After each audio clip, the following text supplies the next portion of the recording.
Hello, sino sa inyo yung mga first time magka-trabaho for the General's Doctor? Kami yata ko sa, I don't know if my memory serves me right or Alzheimer's na to or what. Pero alam ko hindi pa kami talaga nakakapagtrabaho ni Albert. So first time kaming magkakaroon ng chance upang mag-work together. Okay. Yun na yun? Charot. Ako naman, tatlo Sige lang nga. trabaho ko sa Ako po buong halos cast. maliban po kay JC and si Paolo, lahat po bago. Lahat po, hindi ko pa po nakakatrabaho. First time po. Pao. At ako rin naman po, parang maliban kay Miss Janice, kay Angel at kay Kuya Albert, lahat po first time. Di nga. Pao? Okay. Hindi kasi lahat... Ako first time ko with Angel, Arjo, Ronnie, and JC. Ako po, first time ko po lahat. Si Loisa lang hindi. Bakit kayo natawa? May naman ako doon. Ayun po. Who else would like to say? Ako. Nay! O sige, Miss Yula muna. Miss Yu. Ako, first time kay Angel, well, nag-guest na ako sa show niya dati. Sila ni... Maricel Drama Special? No. Ang luma. Sila... Hindi naman ganun. Joke!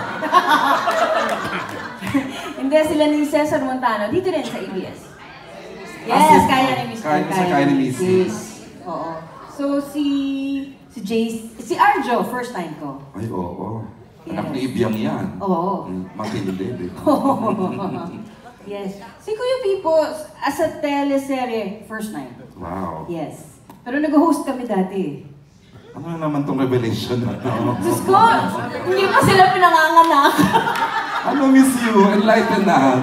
Big Ike's happening! Ay, oo! Si Kuya. Channel 2. Si Kuya.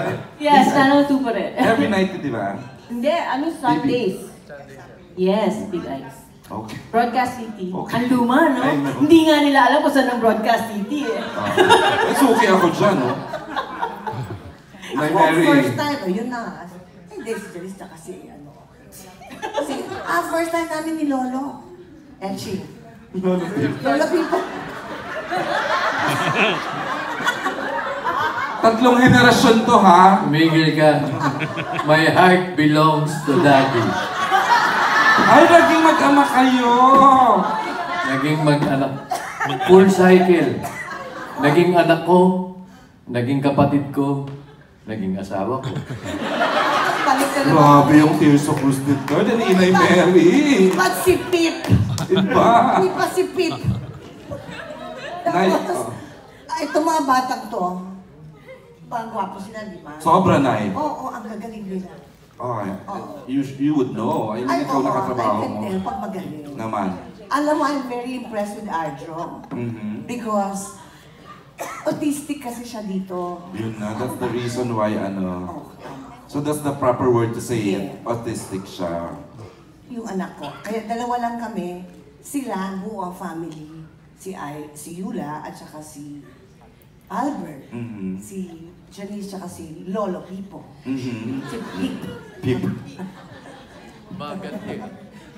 Tapos kami na ni Arjo. Anak ko siya. Stand alone yung plot nila direct. Ni Inay at ni Arjo. Okay. Jace, nasagot mo na ba yung ano? Si JC nakatrabaho ko siya Saan, sa Nay? MMK. MMK. Mahusay ang bata. Naman. Uy, salamat po, Mami. Ang mga anak ko, si Pao, alam ko dati na siyang magaling. Kaya lang, hindi pa kami nagkaka-eksena. Itong pagtitaping niyo wala pa. Pero at Okay. least ngayon magkasama na kami. Namaste. Diba anak mo? Si Arjo nga yung anak ko.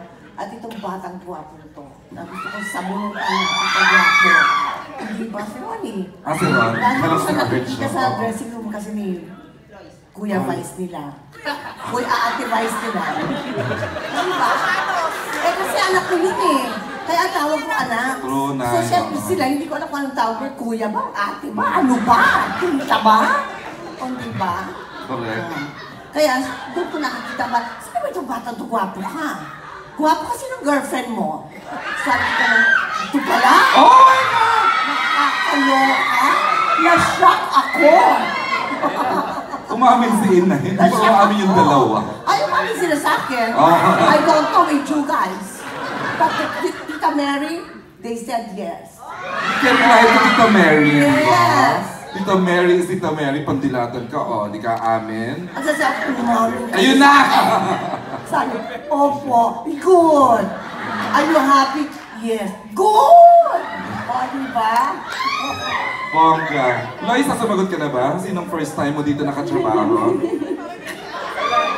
Ako ewan ko sa'yo, Ronnie, kung sa first time sagot mo.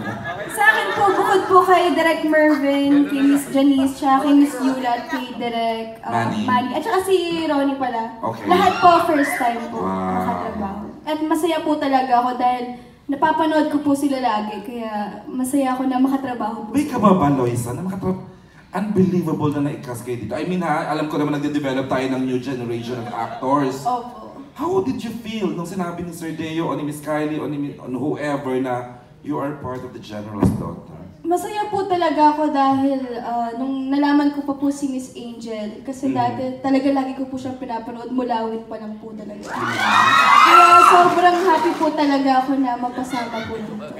Ganto ka lang kaliit doon na. Opo. 10, ganyan, 10 years old ka. Mga 7. 7 pa? 7. Tulala. May revelation si Miss Yula ng Storycon daw, tulala ka, Loy, nung Storycon. Opo. Kasi nakaka-starstruck po talaga. Oo, thank you po talaga ako ng thank you. Yun Opo. naman talaga ang dapat mong maramdaman na working with this Tsaka great parang artist. excited ka po lagi mag-taping. Kasi sa set, Kasi kahit hindi kami... pagkikita sila dalawa. Oo. Lagi niya po kaming pinubuking ni Ronnie. Ayun nga, binuking kayo ulit ngayon. Bukid ko na naman sila. Thank you. Pero bagay sila, di ba? Sobra! Yun po. Ayaw lang po magsalita. Ronnie, kasi ganito, tingnan mo yung tatlo, oh. Opo. JC, Ano Paolo, ba? Arjo. Iba't napakahusay sa kanila. Are you ready to be na matulad sa tulad ng mga JC, Paolo, Arjo? Opo. Talaga kung isang karangalan din po unang-una na makatrabaho silang mga veteranong artista. Bata pa lang po talaga ako, napapanood ko na yung mga yan. Joke lang. Hindi, syempre po ako sa isang baguhan po na talaga namang hindi pa ganun kagalingan umarte, aminado naman ho ako. Mas inaano ko na lang po yung sarili ko. Madam. Dahil po, pinupursige ko po yung sarili ko na kahit na nasa bahay ako, nasa kotse ako, bago ako pumunta ng set ng The General's Daughter, sinasabi ko sa sarili ko, kailangan ko sumabay, gagalingan ko. Kaya po, ayun. Sino bang terror dito, Ronnie, Loisa? Sila yung masarap tanongin kasi di ba? Alam naman natin the greats tong mga the rest. Loisa, Ronnie, sino yung terror na nakikita nyo sa set? Bukod kay Direk Manny. Charot. Si Direk Manny. Can you describe the work ethics ng Maricel, ng Janice, ng Tirso, ng Yula? Loisa? Ikaw muna. Dati po, si Miss Yula po, takot po ako ng dugot sa... Natatakot po ako sa kanya kasi parang sa character din po niya siguro, parang na... Dikit ba yung character mo sa kanya? Hindi po. Opo, dito po mabait. I mean sa The Good Son po. Ay, oo nga Nung pala, nakilala yun ko po. po siya sa The Good Son. Sino Pero hindi ngayon po, matatakot sa kanya doon? ngayon po close po kami. Yes, close. Oh, wow. Si name close po kami. Opo. O si Inay, anong work ethics ni Inay? Hindi pa po kasi kami nagkaka-excel. Ang naka-excel ko lang po dito si Ate Angel, si Kuya JC, si Ronnie. Sila lang po. Sabihin mo kung gaano tayo ka-close na inuuto mo ako. Ay, naka-excel ako rin po pala si Miss Yulas. Kasi yung character ko po doon, nagbebenta ng yung mga hikaw-hikaw, mga ganyan. Accessories. Tapos sabi ni Miss Yula sa akin, sabi ni Miss Yula, ano to? Mga bit-bit ko po. Sabi ko, binibenta ko po yan, tapos nag-aaral po ako. Sa school, binibenta ko rin Eksena po. yan, Hindi po, off-cam po. Tapos sabi niya, wow, ang galing mo naman. Sabi ko, sabi ko pa sa kanya, uy, ang galing mo naman. Kasi inisip ko, Maniwala ka. nagtitaping siya, nag-artista, nagbebenta ng mga trinkets. pala. Diba? Sabi ko, proud naman ako sa'yo, ang galing mo naman. Charot-charot ka ni Loisa. Silang dalawa ni Albert, gumaganon. Niloloko lang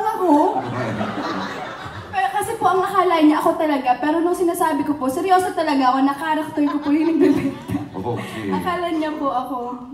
Ay, si Miss Maricel po, hindi pa po kami nagkaka-eksena. Pero you look forward. Opo, magka-eksena. Pupunta po ako ng Bataan. Ingat ka rin. Ay! Biro lang. Eksena with Kuya Pip. Anong Opo. Kuya Wala Pip? pa po Pero eh. wala pa. Wala pa po. Miss Janice, okay na. Opo, mababait po silang lahat.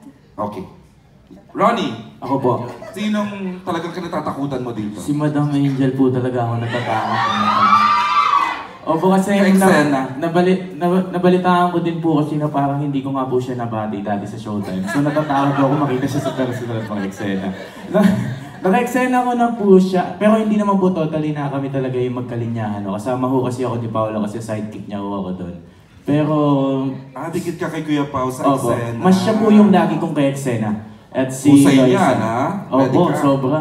Sobrang husay po. And syempre po, pinapangarap ko po na maka-eksena po talaga yung mga veteranong artistas. And it's Susunod happening. And it will happen Opo, very soon opo. pa. Yes po. Kaya salamat po. Sikat na sikat ka na. Salamat. Papatirin kita. Okay.